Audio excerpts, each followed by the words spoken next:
Welcome to Small Arms Solutions. Today we have a real treat. We have a rare. This is probably one of a kind, probably the only one left in existence. In 2004, the U.S. military opened up a program called the XM110 program, or the SASS, or the Semi-Automatic Sniper System. It was an immediate requirement for a rapid engagement semi-automatic rifle. Basically, they wanted a semi-automatic alternative to the bolt action because, quite frankly, with the with many of these semi-automatic rifles, the benefits of a bolt action are almost nothing. You have rifles that are sub-MOA, sub-half MOA, which are semi-automatic, which really the bolt action gives you no benefit in precision accuracy at practical ranges. However, going with a semi-automatic system with a 20-round magazine, you're able to engage probably at least 5 to 10 times faster in your multiple targets than you are with the bolt action. There's been several demonstrations where you've seen that less than a quarter of the time you could engage 5 targets with a semi-automatic rifle versus a bolt action because of the time that it takes to work the action to require, and you're not gaining any benefit in accuracy. So this is what the XM110 program was about, was providing a semi-automatic sniper system. Well, there were several companies that got involved with it. You had Knights Armament Company, Remington, DPMS, you had ArmaLite, and when it came down to it, the winner ended up being the KAC, the Knights SR25. Now, there's been some questions about that, whether that was truly the best rifle or not. Knights already had some ins with DoD, where ArmaLite was still relatively new. Mark Westrom was a former U.S. Army Ordnance officer who then went to he purchased Eagle Arms from Carl Lewis, and then he purchased the rights to ArmaLite. The basis of the entry of the Super SASS for ArmaLite was based off of his 1994 AR10 design. Basically, he took his commercial design and he militarized it to meet the requirements.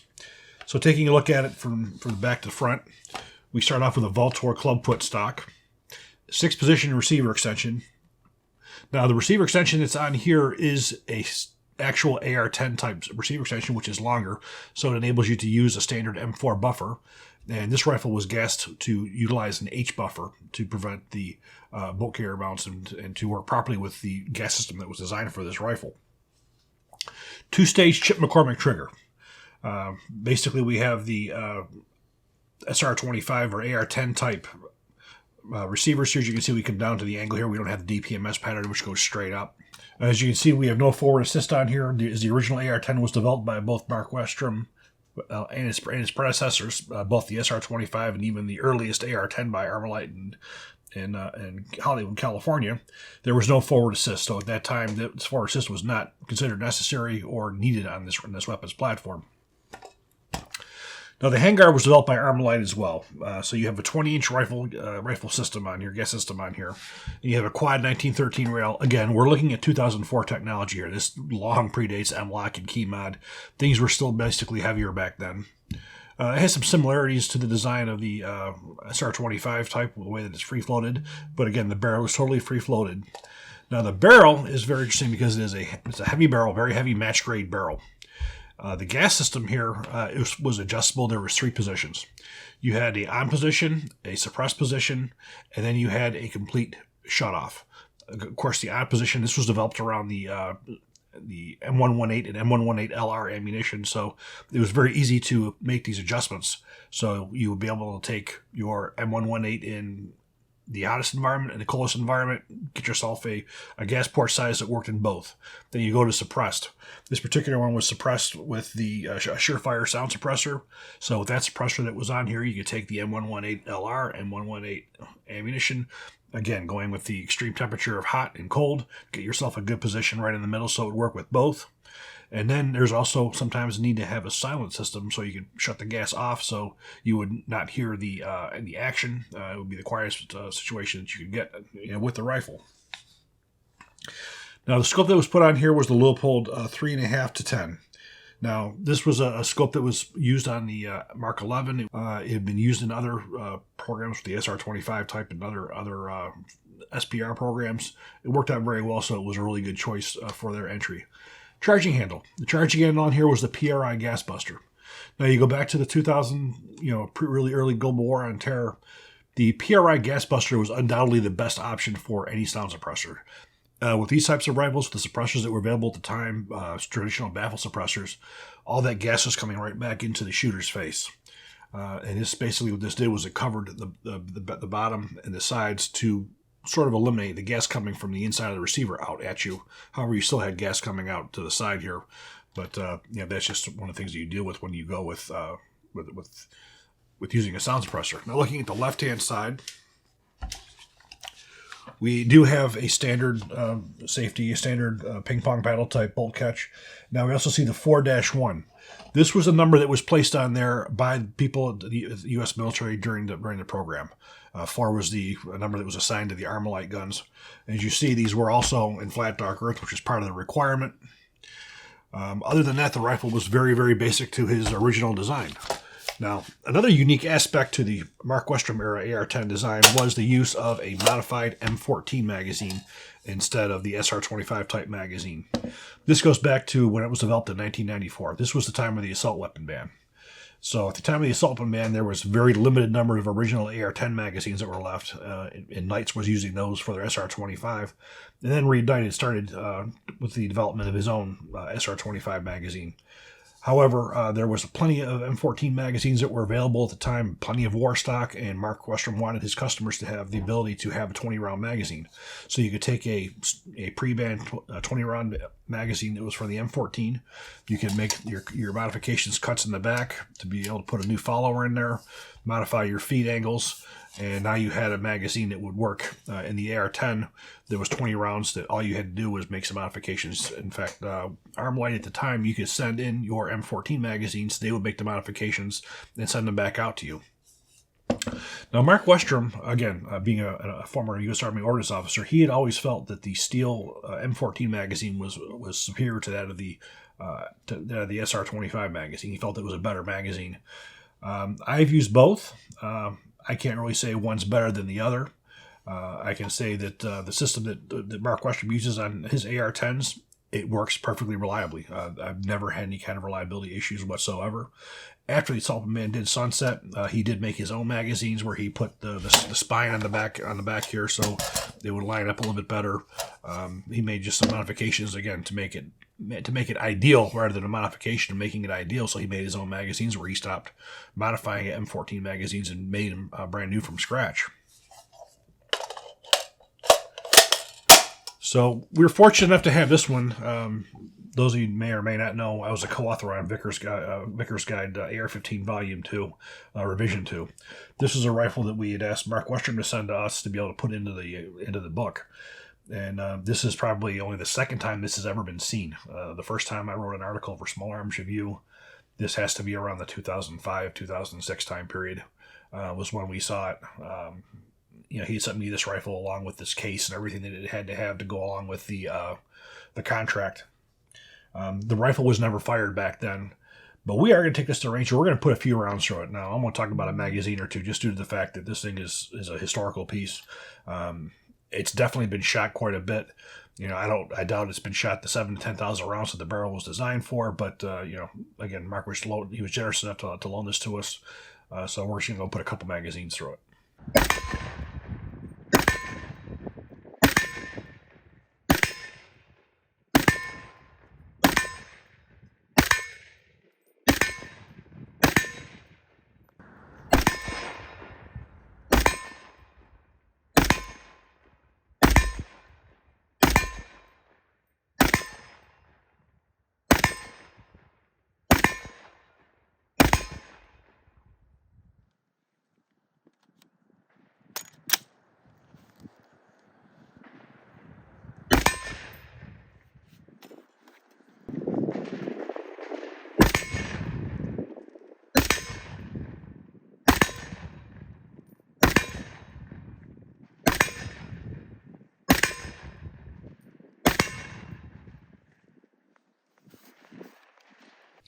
As you can see, the rifle worked properly. There was no issues with malfunctioning. A good piece of history.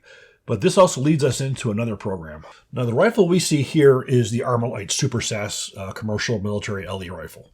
Now, after the competition was over for the XM110, Knights had won, Mark Westrom had looked at his gun and he had seen that there was extreme potential for law enforcement, military, as well as commercial use with that design.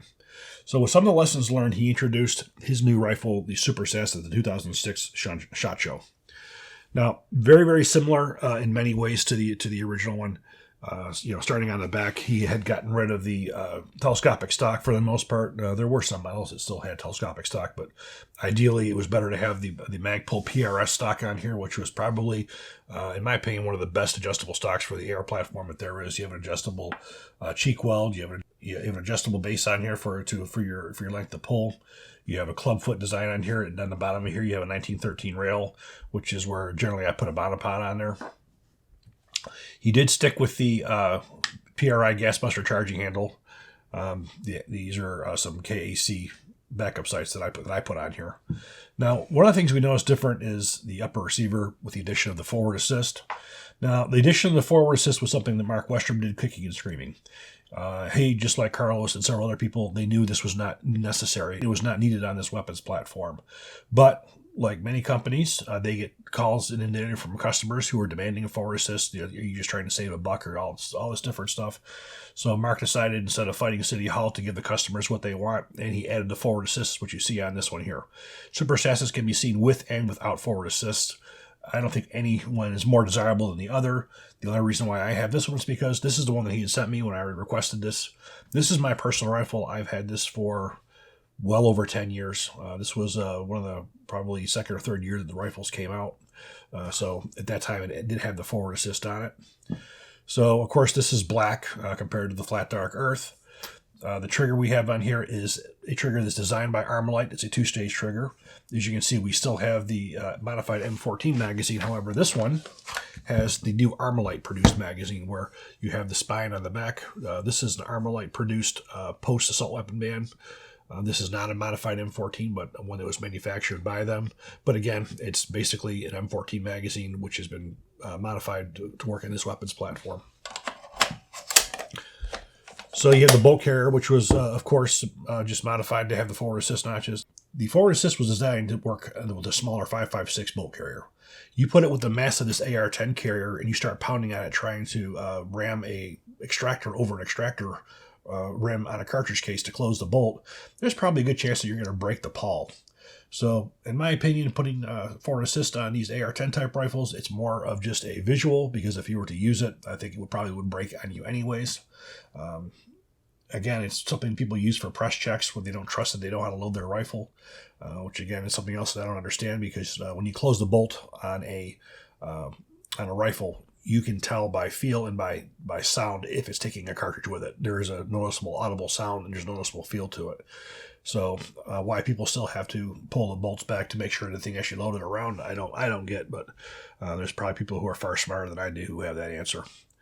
Now, looking at the handguard, this handguard is very, very similar. The handguard that appeared on the XM110 was more crude. It wasn't really a finalized design. This is a finalized design that you see right here. Now, the gas block was slightly modified on this one as well. This is only a two-position. This is suppressed and unsuppressed. They got rid of the gas cutoff on it. The barrel's 20 inches, 416R stainless steel, 1 and 10-inch twist, and as well as this guaranteed sub-MOA out of the box with match-grade ammunition. So if you have a good factory 175 or 168 grain open-tip match projectile, that you will get sub-MOA, and this rifle will shoot half-inch groups. As we can see from the target, we had a 0.44-inch group at 100 yards. Now, again, this is not a lightweight rifle. This is a match-grade rifle. It's a 12-pound rifle.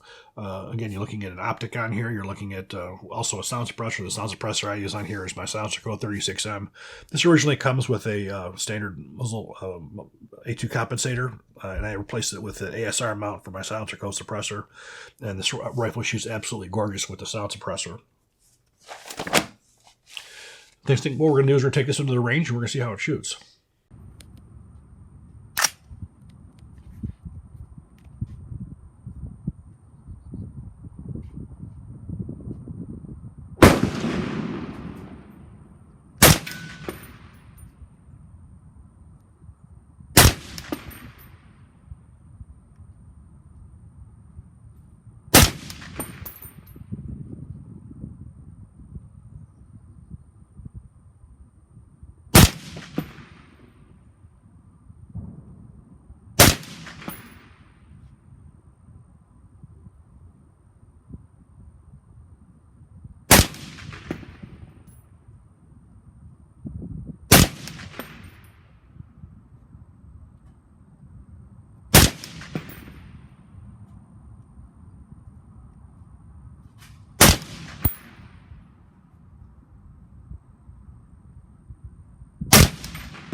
Now, we had both myself and John Peterson, he was out there with me that one day. We shot this thing too. We shot quite a few rounds out of it. Again, .44 inch group was our best with Black Hills 175 grain OTM. Shooting suppressed, unsuppressed, the rifle worked beautiful both ways. So for as far as the legacy of both of these firearms, Mark Westrom had sold ArmaLite, his company, to Strategic Armament Corporation quite some time ago. And there's always been a difference between the Westrom era guns and the SAC guns, or Strategic Armament Company guns. I have significant experience and faith in the Westrom era guns. They're precision, accuracy, beautiful. They're well made. I haven't heard as many good reports on the Strategic Armament Company. They do make some modifications from his manufacturing process. So the guns that I spent my time on were the Westrom era guns. And they are still available today. You can find Westrom era guns on GunBroker and various places like that. So they are still available. But the Super SASS is still available today through Strategic Armament Company. I do believe they still guarantee 1 MOA. They do offer it in a couple different configurations, different handguards, different stocks, telescopic stocks. So they are still available. But this was really a treat to be able to take a look at this piece of history. Due to the fact there's only one, so we're grateful that we were able to put this in the history book, in the Vickers Guide, as well as have us get a chance to take a look at it.